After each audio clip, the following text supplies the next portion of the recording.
There we go. We're live now, Matt. All righty.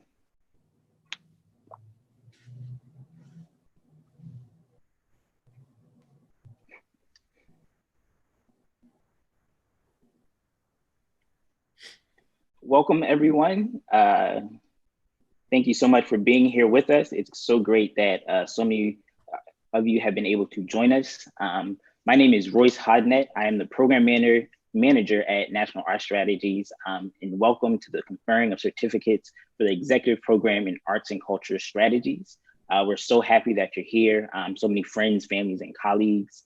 We're so grateful that you've taken the time to join us on this special occasion, and would like to welcome you officially to this live stream event. Your family, friends, and colleagues have just completed an amazing 9-month journey in collaboration with National Art Strategies and the University of Pennsylvania Center for Social Impact Strategy. They have taken on the challenge of developing themselves as leaders into more impactful leaders by completing this executive program. And this is a special group of individuals, but I'm sure I don't have to tell you all that. Over the past 9 months, they've demonstrated resolve, tenacity, and commitment to their growth, and not just their personal growth, but the growth of their organizations and their communities. In the midst of much change all around them that we all know about, they have triumphed and succeeded, and we are so happy for them. I'm so excited to see each and every one of them make it to this point.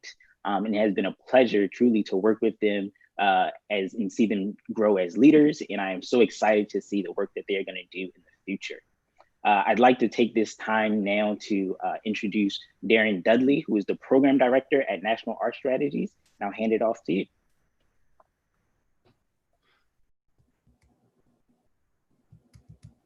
Thank you so much, Royce. So good afternoon, everyone. Again, on behalf of the NAS team, the Penn team, and our tremendous faculty and teaching fellows, thank you so much for allowing us to go on this amazing journey with you. And congratulations just for making it through the program. You've managed to balance home, work, and your studies for the last 9 months, all while coping with the global pandemic and civil unrest. You've squeezed every bit of knowledge out of this program and added something back as well. So well done. Give yourselves a big hug, a pat on the back, a shout, whatever you need to do to celebrate in this moment. Our hope is that after leaving here today, each of you will use the tools you've added to your toolbox, the knowledge that you've gained, and this amazing network that you've just expanded towards building a better future, not only for yourself, but for the field. And so while this event technically marks the end of your journey with the executive program in arts and culture strategy, we'd really like to think of this as more of a transition. So each of you fully stepping out into a vast, but now more connected cultural ecosystem.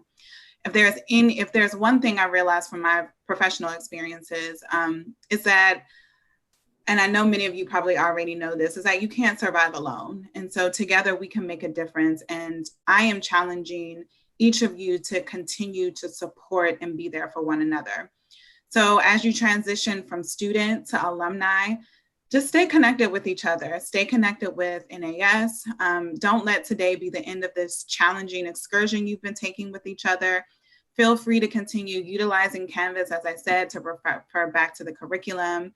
Continue to stay connected with one another and NAS via Canvas, Facebook, Instagram. And just know that there will be plenty of other opportunities for you to come together, and we hope that you will take advantage of those opportunities. This is truly a great network of arts and culture leaders, and we just want to make sure that you all take advantage of that. So with that said, thank you very much. I want to introduce our faculty director, Peter Frumkin. Hopefully he will have a wonderful few words to say to you all. So I'm going to kick it over to him. Great. Thank you so much, Darren. I appreciate it. And first off, just congratulations to everyone in the program. You managed to complete this program in a tough time. We are living in a period of really great unprecedented change and stress. And so I want to really let you know that I appreciate your hard work and diligence in getting through this program. The world is fast changing. COVID has put a shock to this entire cultural system, It's disrupted the finances, the audiences, and just the general way of doing work in the sector. And so this has created for you, I think, many new challenges that we hope you will be able to address in the years ahead. At the same time, as COVID has unfolded, we've heard incredibly strong calls for greater equity and access, calls that have not been heard in the past, but are finally getting a voice. Organizations, some have wrestled with these issues of equity and access. Others are tackling them really for the first time in a long time. So it's a period where there's a great opportunity for change, but there's enormous amounts of stress in this environment. But I would just like to remind you that in this period of great change, one thing remains constant, and that is that good strategy, smart management, intelligent entrepreneurship can all be key drivers of success and survival. We're going to ask you to use the tools and frameworks and ideas that you've been working on this course to drive change in the sector and to make it better, make it more responsive, make it capable of handling the changes that are upon everyone at this moment. You have gone through a long program. Some executive programs are a day or two and it's over. This one has been much more intense, multiple classes over a long period of time. You've gotten to know an incredible group of peers and a cohort of talented, like-minded people. We really hope that you will invest time and energy in holding that cohort together. Now, there's one positive aspect of finishing a program, and that is that when you finish a program, you are open to all the rights, privileges, and honors thereunto appertaining, as they say at graduation. First and foremost, you're now part of the Penn community. We want to welcome you back to the campus at any time. You're in the area, please stop by. We want to engage you in our alumni events. We want to engage you in our other programs if you want to continue your learning journey, but you're now part of the Penn community and you've completed a very demanding and I hope rewarding program. So as you move forward, we hope that you'll stay in touch. We hope that you report on some of the challenges and successes that you achieve as you continue your professional journey. But most importantly, we hope that you leave this program more confident, more capable, and more ready to meet the incredible challenges that this sector is facing. So again, my hearty congratulations to everyone on job well done. And we just look forward to hearing from you and staying in touch. Thank you so much. And I'll kick it back now over to Darren, who will introduce our speaker. Thank you all. Thank you so much, Peter. Those were very, very lovely and amazing words. So now I kind of want to take the time to introduce, an amazing colleague who I've had the pleasure of working with now that I've been at NAS for only a year, but he's such an amazing individual, and I am so grateful for just the knowledge and the support that he's been able to lend to NAS. So that would be Tori Allen. Tori Allen is currently the president and CEO at Arts Midwest. He is also an alumni of NAS's Chief Executive Program. And in addition to that, he is one of our amazing, talented board members. So without further ado, I would love to introduce Tori as he provides our keynote address for this afternoon. So thank you so much, Tori, for joining us. Thank you, Darren. Thank you very much. And greetings to all of you. As a deeply grateful alumnus of multiple programs offered by NAS for nearly a decade, as well as being an immensely proud, currently serving board member, I'm beyond honored to be here with you today in celebration of each of you and what you represent. One more powerful group of esteemed cultural leaders inspired by NAS programming. One more powerful group of esteemed cultural leaders who will build on what they've learned, who will lean into the networks and relationships they've developed through their affiliation and experience with NAS. one more powerful group of esteemed leaders who will go back to their organizations to make the communities and our nations more vibrant, more successful, and more beautiful. During my time with you today, I would like to briefly speak about the qualities I believe must undergird all that you do, namely integrity, equity, and creativity. I'll then share my thoughts about the 4 areas you've explored together through your cohort: strategy and positioning, finance, fundraising, and leading healthy teams. I'll conclude with an homage to the Athenian spirit, and I promise to be brief, and I'll try to keep it real. Integrity is a huge factor in effective leadership. For me, the simplest way to speak about integrity is to speak about what it's not. If you're an executive director and you discover that a major donor is abusive and your organization claims to value equity, you must have the courage to walk away from the money. Your staff will be watching you. If you have staff that are outshining you, welcome the outshining, celebrate their accomplishments, and don't take credit for the work. Staff will be watching you. If your organization is having issues with community relations, take full responsibility. Be a mensch. Staff will be watching you. Doing the right thing matters. Integrity matters. Also, commit to equity with your fullest self, your fullest sincere self. For years, arts and cultural organizations could work up a diversity statement, maybe offer 1 to 2 hours in diversity training during an employee's entire tenure. And in the face of related civic issues, they could publish a reactive, superficial statement, and those gestures were enough. This is no longer the case. You must do much more, but that much more that you do must also be grace-filled and non-judgmental in spirit. Seek to penetrate and shake up things at the systemic level. I recently inherited the leadership mantle of a culturally and historically white institution.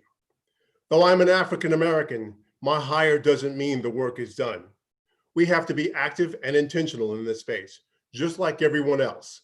Some of the recent actions that we've taken include moving away from a hierarchical management system comprised of 2 senior leaders with everyone below them in varying degrees to one that shares power with more staffers. Our leadership team is now comprised of 5 leaders with varying titles. Also, we challenged each department to identify 3 actions they will make this year to begin shaking up the embedded bias within our organization. For example, the finance department committed to auditing our retirement investment portfolio and adding socially responsive funds to our staff investment options, along with prioritizing full staff training in socially responsible investment opportunities. Our HR department is forming a staff equity committee that will include external committee members who will be fairly compensated for their time. This committee will help us track, understand, and report out on our overall organizational progress each year. I'll close this section by speaking a little bit about creativity. One of the big awakenings in my career in arts administration began years ago while I was serving as the development officer at an arts organization in New York City. I was part of a team preparing for an annual campaign when one of my colleagues said something like, we should include artists in this exercise. We're not creative. They're the creative ones. That comment rattled my psyche. I believe everyone has the seed of creativity within them. Artistry is only one way of expressing this spirit or accessing this seed. No one person or group has a monopoly on it. Move beyond the myth that acknowledges artists as the only folk who are creatives, especially as arts and cultural administrative leaders. Know that the creativity starts with you and your administrative teams. The performance, event, or exhibit is just one part of this amazing energy. The show starts with you. Own creativity and infuse its spirit in every part of your work.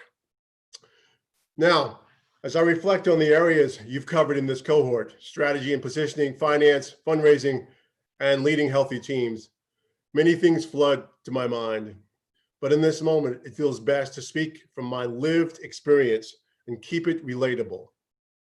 I'll briefly hover over these areas and share some of the concepts I've clinged to and live with. Also, I'll provide examples of how I've applied them and why. Strategy and positioning. When I think about strategy, the 3 E's appear in my mind. I first learned about the 3 E's from one of my NAS colleagues. Over the years, I've changed and shaped the 3 E's so they work for me.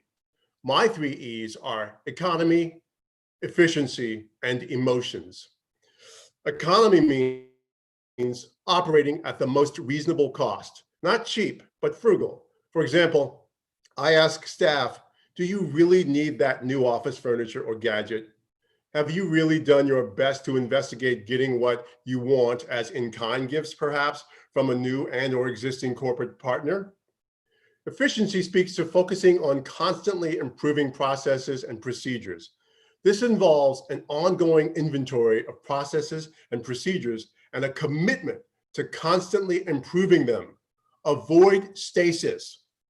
Constantly improve your processes and procedures, like dedicating internal space with instructional guides that are reduced as much as possible to 1 to 2 page documents that are clear and concise enough so that staff will actually be inclined to read them, understand them, and apply them. Emotions. Emotions is about leading with sensitivity to the emotions of your community and your staff. It's about doing the right things, inspiring people to feel good about the work in the community and beyond. It's about showing up and supporting community events, participating in civic conversations, sharing stories about your community partnerships and the good work through your storytelling platforms, such as annual reports and social media and speaking events. My variation of the 3 E's ties directly into my overarching positioning mantra. My positioning mantra is simple. In all things, community first. In all things, community first. The work is never about one person or one organization. It is always, always about the community. I have discovered that if you embrace this mantra, your soul will become infused with a glorious spirit of service that will have you waking up each morning with eagerness and enthusiasm for the work, with eagerness and enthusiasm for the gift of being able to do the work. Intentionally message this commitment in all you do, especially in marketing and promotional materials. Please avoid promoting your organization as the fortunate home of some artistic guru. Instead, talk about your company as a community center for exploring creativity and savoring connectivity. Finance. Learn to love and adore this part of the work. Make it core to your existence as a cultural leader. Make exploration of this area a huge creative opportunity. This is an area where you are most likely to be blindsided. Lack of focus in this area has taken down many of our good colleagues. I learned this lesson early on in my career after accepting an executive and artistic director position without an appreciation for strategic level financial management. Before taking the job, I had reviewed the company financial statements and discussed the company's financial situation with the board, but I was incapable of seeing that the company had never advanced beyond clerical and operations level financial management. I didn't know enough to ask about an audit committee, investment policy, reserve policy, liquid net assets minus investment gains, and probability modeling. All of those things that give you confidence in an organization's financial infrastructure. But within a week of taking that job and landing in the office, one thing became painfully clear. There were serious, and I mean serious, decades-long financial issues that had never been properly addressed. The situation forced me to recruit a financial forensics expert. I didn't even know what a financial forensics expert was, but this fellow came on board and he spent almost a half a year helping me to understand things and to begin the slow, very hard path towards turnaround. Over the years, I've come to learn that what I experienced is not uncommon. Leaders and organizations struggle along for years this way.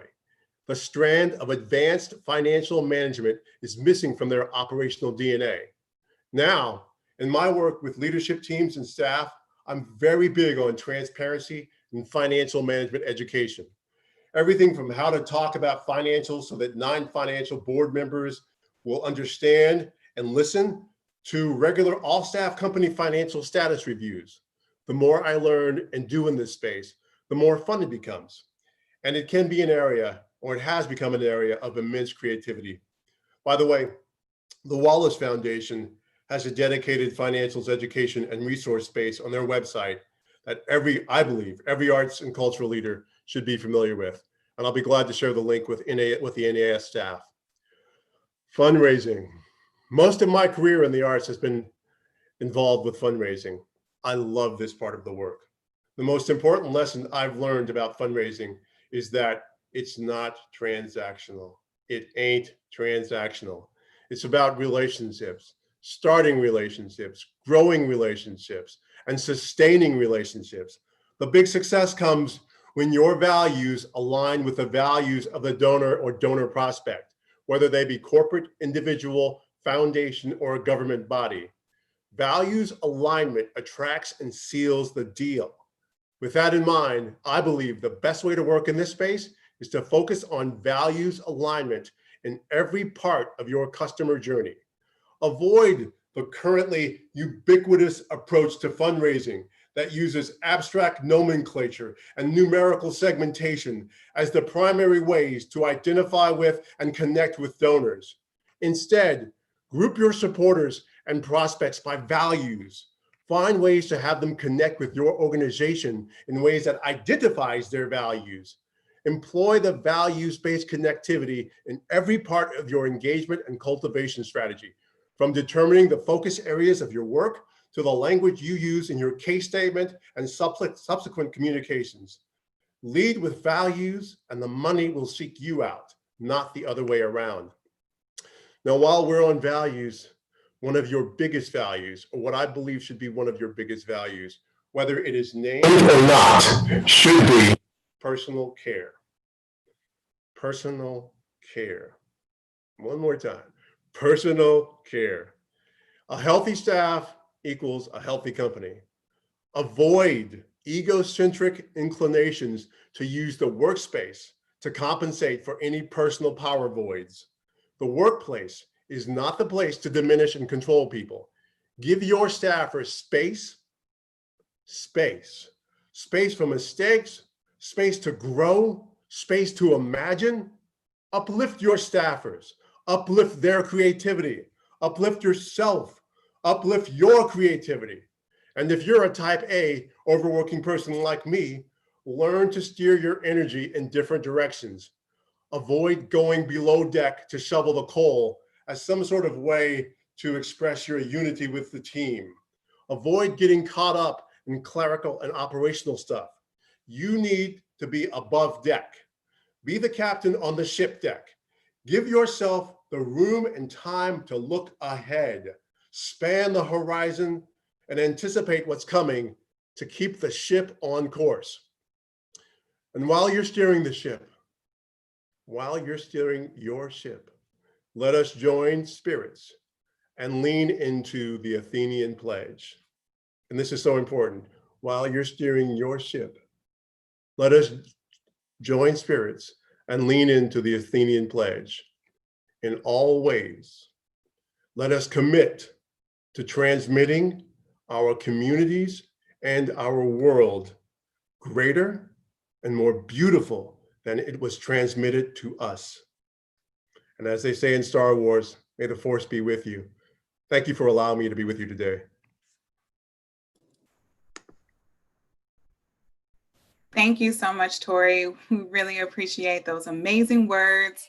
I hope everyone took note. There were a lot of really great golden nuggets in that speech. So I hope you all will take heed to what Tori had to offer to you today. So thank you so much for being here. I'm going to kick it off to Royce so we can begin the conferring of these certificates. So thank you. Thank you. Thank you so much, Tori and Darren. It is now with my pleasure that I introduce the class of 2020 Executive Program in Arts and Culture Strategy.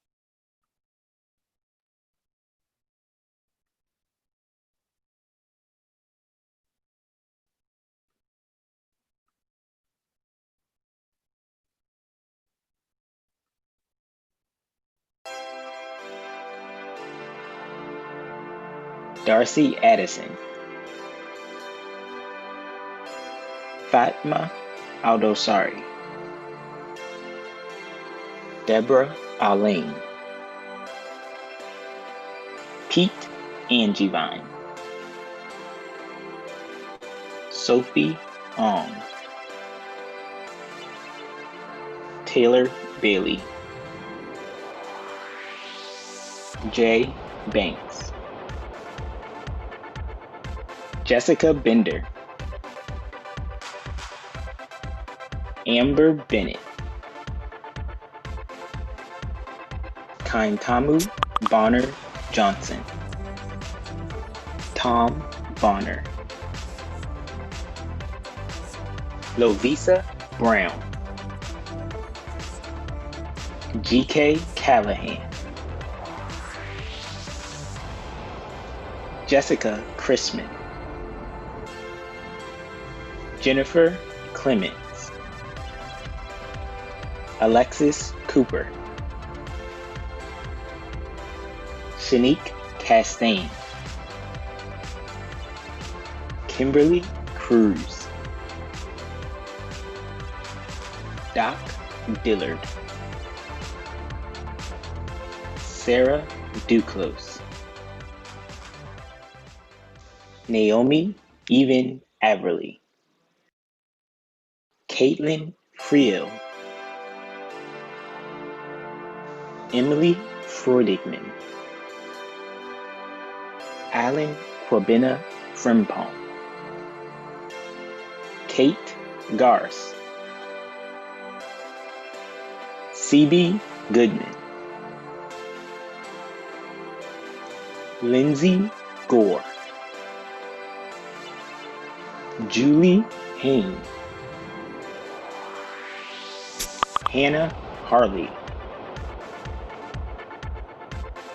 Christopher Harrington, Clarissa Hartsfield, Shannon Carroll, Stephanie Key, Melissa Keeveman, Luis Law Lockman, Melanie Madden, Tamara Marsan Ryan, Rhiannon Martin, Michael Mercier, Lynette Miranda, Hannah Maloshak, Rachel Murray, Erica Newhouse, Sarah Nicoli, Bridget Kathleen O'Leary, Kevin Pease, Christina Perry, Jessica Ploker, Martha Carolina Preciado, Brenna Ross, Sarah Ryman, Erin Salazar, Carrie Shelfa, Emily Southern, Angela Tam, Alejandra Utrera, Jessica Watterson, Jillian Webb, Connor Wiegand, Topher Williamson, Nikki Wilmot, Miranda Wright,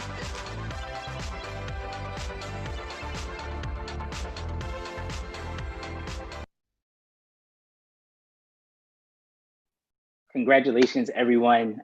As everyone has said, we're so happy to have you in our alumni community. You guys have done it. You are here. I'd just like to say on behalf of, once again, NAS and the entire Penn team, congratulations once again. You've done it. And now the real work begins. You got to take this a step further. So we want to say thank you. Thank you to all your friends, families, and colleagues that have joined us today. We are so happy for you. And everyone, if you could just come off mute and just say one final congratulations for everyone, that would be great. 1, 2, 3. Congratulations. Congratulations. Thanks so much, everybody. Well done.